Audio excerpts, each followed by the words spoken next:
Si here from Moto Photo, welcome back to the channel. Today we're doing something a little bit different. I'm taking you out with me on a photo shoot at the roadside where we're capturing motorcyclists and cyclists going by. We're going to capture them in a way that shows there's movement in the wheels in the background, but we're also going to do it at a shutter speed that makes the bike pin sharp, and I'm going to show you the method and the technique of doing that. We're also going to do some experiments. I'm going to take some pictures at lower shutter speeds and higher shutter speeds, and I'll show you what the results look like at the end of the video. So stick with me to the end and I'll show you the results. Let's go and take some pictures.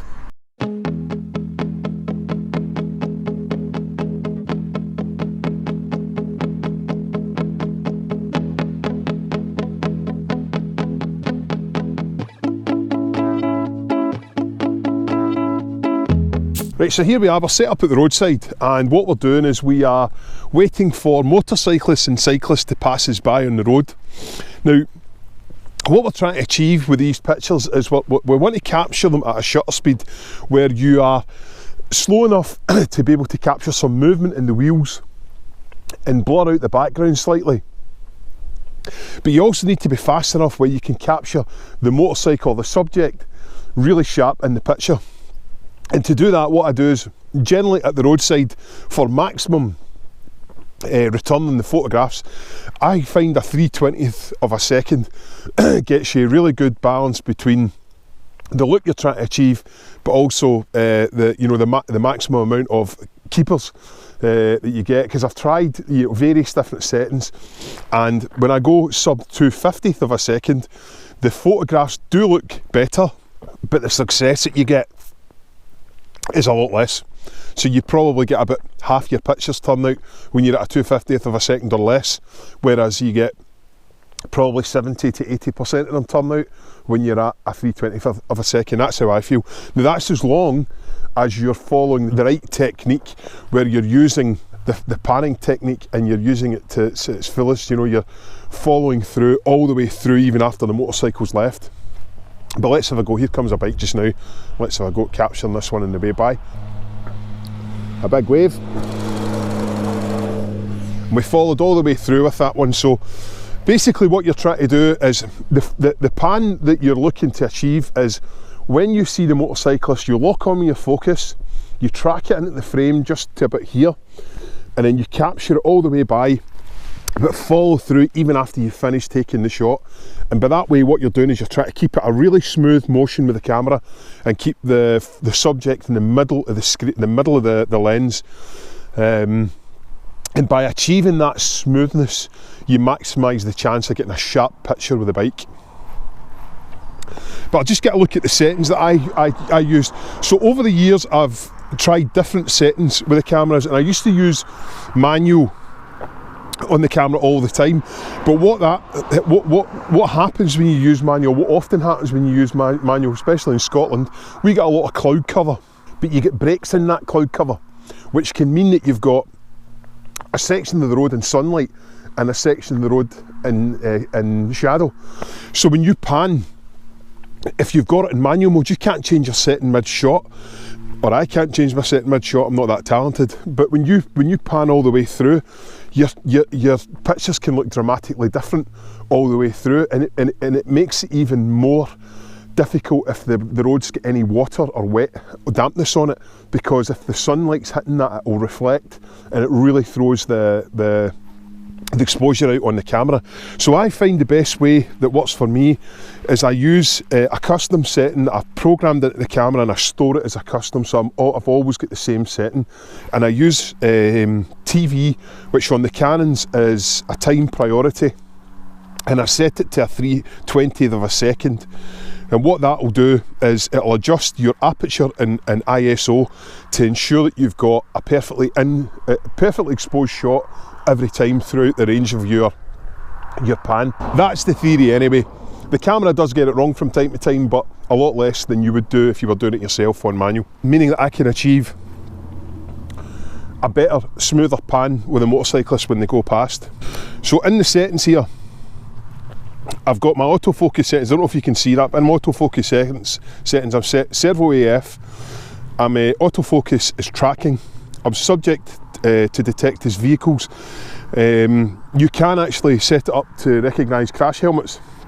but I find it a bit unreliable, so I just use the vehicle setting, and that's pretty much me. And I store those settings as a custom setting in the camera, and that lets me make sure that every time I open up the camera and take shots, it's quite consistent.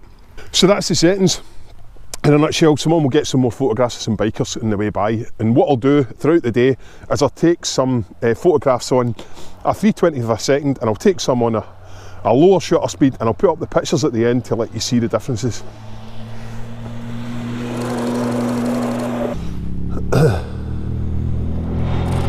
So smooth panning the way by. When they bunch up, when the bikes bunch up close like that, it's really difficult because you need to do a smooth pan of one bike, and it doesn't give you a chance to recover to get back to the next bike. So sometimes when the guys go by like that, it's just impossible to capture them as much as I'd love to.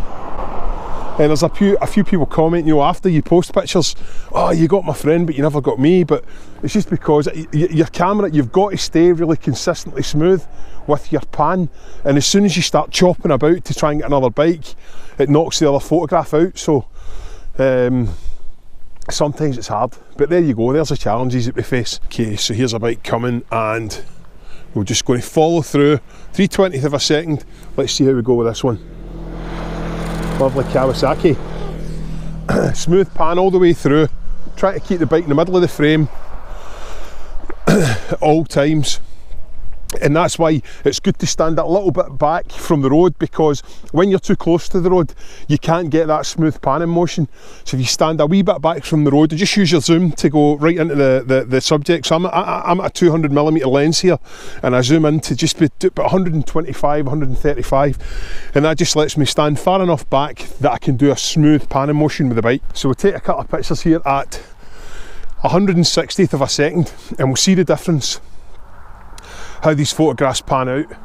We'll take a few of them. It might take a number of shots to actually get these to work, because you are asking your camera to do a really extreme thing.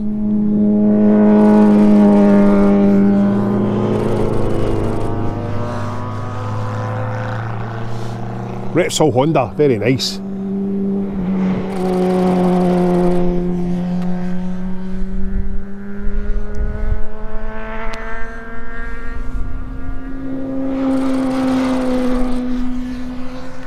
Very nice. Nice smooth pan on all four of those bikes. So, good chance that they'll work out. But as I say, when we're doing it at a lower shutter speed, it makes it very, very difficult. You've got to be super, super stable with your pan, more so than at a 3/20th of a second, obviously, because your shutter speed is not fast enough to correct any errors you've got in your pan sweep. So let's see how they turn out.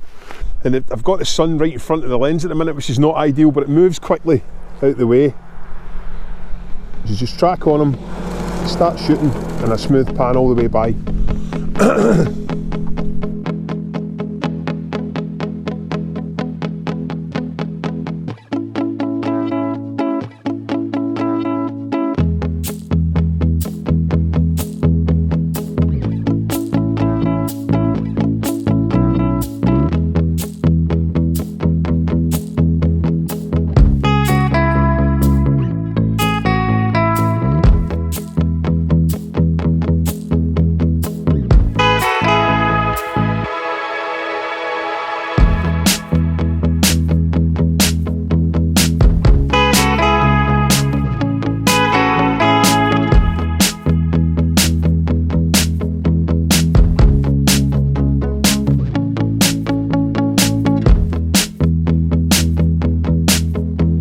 Well, thanks a lot for keeping me company today in the photo shoot. I hope you enjoyed.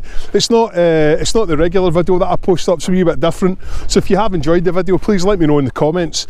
And you know, 90% of the viewers that watch the videos aren't subscribed, so please, if I've earned your subscription, please subscribe to the channel, hit the wee notification bell, and you'll see more content as it comes up.